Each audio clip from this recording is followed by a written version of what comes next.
निर्वाचन क्षेत्र संख्या 56 अमौर, माननीय सदस्य श्री अख्तरुल ईमान। मैं अख्तरुल ईमान, जिसे कानून साज असम्बली का रुकन मुंतखब किया गया है, अल्लाह तबारक व तआला के नाम से हलफ लेता हूँ कि मैं भारत के आईन पर जो कानून के बमौजिब तय पाया है एतकाद रखूँगा और इसका वफादार रहूँगा। मैं भारत के इक़्तिदार आला और सालमियत को बरकरार रखूँगा और जिस ओहदे को मैं संभालने वाला हूँ उसके फ़राइज़ वफादारी से अंजाम दूँगा। भारत जिंदाबाद, बिहार जिंदाबाद, सीमांचल जिंदाबाद। मेरा वाला मत खाली खाओ। माननीय सदस्य श्री अख्तरुल ईमान जी। माननीय अध्यक्ष महोदय, मैं दिल की गहराइयों से आपके सर्वसम्मत स्पीकर चुने जाने पर अपनी पार्टी की ओर से, अपनी ओर से मुबारकबाद देता हूं और आपकी इजाज़त से मैं 10वीं बार मुख्यमंत्री बनने पर आदरणीय मुख्यमंत्री जी को भी मुबारकबाद देना चाहता हूं, मंत्रिमंडल के तमाम तर सदस्यों को और चुने गए तमाम तर सदस्यों को मुबारकबाद देता हूं। महोदय, आपका नाम प्रेम है, चेहरे पे मुस्कान और शांति हम लोगों ने देखी है। 9वीं बार आपका चुनकर आना ये खुद एक सर्टिफिकेट है कि आपने अपनी जनता के दरमियान में कितनी जगह बनाई है। आप इस वक्त हमारे अधिकारों के कस्टोडियन हैं, हमारे मार्गदर्शक हैं और इस वक्त आपके सामने में एक बड़ी चुनौती है। जब सत्ता पक्ष और विपक्ष में करीब करीब की दूरी होती है तो यकीनन है कि विपक्ष को बड़ी ताकत होती है, लेकिन इस वक्त विपक्ष बहुत कमज़ोर है और सत्ता की गिनती बहुत अधिक है। कहीं ऐसा न हो कि ताकत की वजह से बिहार के लोगों को नुकसान हो जाए। हरचंद के मैं माननीय मुख्यमंत्री से उम्मीद नहीं रखता, लेकिन आपसे 2 शब्द कहूँगा। इस वक्त मुझे आपसे बात करते हुए महान कथाकार प्रेमचंद की कहानी, मुझे पंचायत जिसे उर्दू में कहते हैं और हिंदी में जिसे पंच परमेश्वर कहा गया, कि जब आदमी पंच की कुर्सी पर बैठता है तो फिर अपने और बेगाने को नहीं देखता, वह इंसाफ को देखता है। आज समाज हमारा बिगड़ा है। हमने भौतिक तौर पर बड़ी तरक्की की है, लेकिन नैतिकता का पतन हुआ है। नैतिकता के पतन की असल वजह यह नहीं है कि लोग पक्षधर हो गए हैं बुराइयों के, बल्कि सबसे बड़ी खराबी हो गई है कि लोग निष्पक्ष हो गए हैं। जिस निष्पक्षता को लोग अच्छा काम समझते हैं वो अच्छा नहीं है। समाज में 3 तरह के लोग होते हैं, पक्षधर होते हैं, निष्पक्ष होते हैं। निष्पक्ष बड़े कायर होते हैं। समाज तभी सुधरेगा जब आदमी सत्य का पक्षधर हो जाए, और हम आपसे आशा करते हैं कि आप सत्य के पक्षधर होंगे। आपको पूरा 13 करोड़ का बिहार देख रहा है कि बिहार को एक नई दिशा और दशा देने में आपका बड़ा रोल होगा।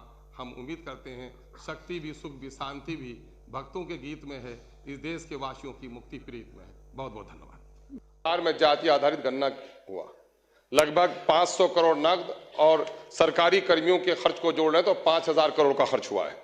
लेकिन आज जिन लोगों को सर्वे इसलिए कराया गया था कि जिन लोगों की हालत खराब है उनको अच्छा किया जाए, लेकिन उसमें अकलियतों की 2 लाख नौकरी और शेड्यूल कास्ट की 1 लाख नौकरी खत्म कर दी गई है, उस पर कोई चर्चा नहीं हुआ। बिहार को अगर विशेष राज्य का दर्जा या सेंटर से कोई पैकेज मिलता है तो वो गरीबी की वजह से, और सबसे बुरा हाल सीमांचल का है, और सीमांचल के बारे में एक शब्द भी इसमें नहीं कहा गया है।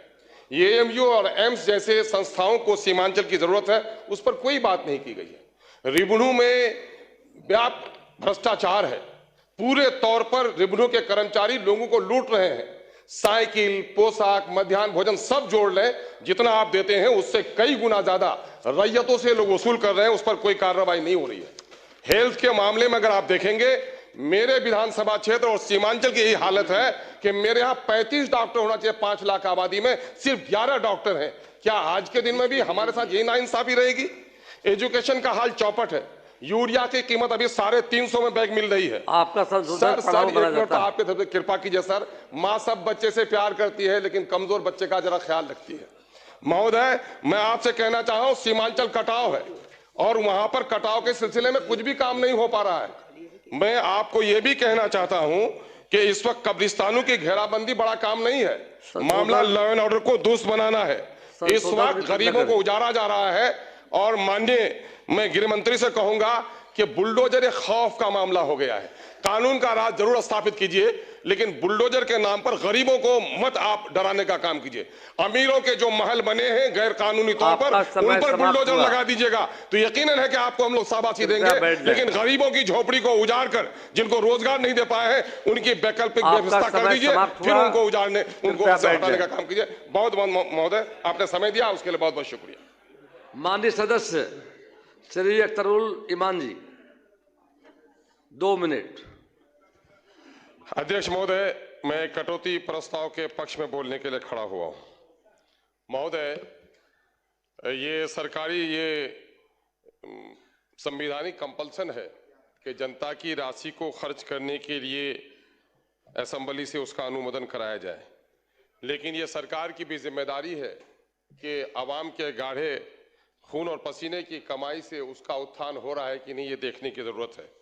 मौजूदा वक्त में जो इस वक्त खासकर रेवेन्यू डिपार्टमेंट के जरिए से जो वसूली की जा रही है कर्मचारियों के जरिए से और सर्किल ऑफिस के जरिए से, मैं समझता हूं कि बिहार में इससे पहले इतना बड़ा शोषण कभी नहीं हुआ है। मैं सरकार का आलोचक नहीं, बल्कि मैं चाहूंगा, मैं ईमानदारी के साथ अगर बोलें तो सत्ता और विपक्ष सारे लोग इस बात में सहमत हैं कि इस वक्त रेवेन्यू डिपार्टमेंट में बेइंतहा लूट हो रही है। मैं सरकार नए इरादों के साथ आई है, मैं आलोचना नहीं कर रहा हूं, इस पर काबू पाने की जरूरत है, जनता बहुत बेहाल है। मैं इस वक्त सीमांचल से आता हूं। सीमांचल में सबसे घनी नदियां हैं। 100 किलोमीटर के दरमियान में जो हिमालय के गोद में बहने वाले 300 किलोमीटर 400 किलोमीटर की बारिश और नदियों का पानी 10 से 15 किलोमीटर समाहित हो जाता है। कटाव बहुत अत्यधिक है।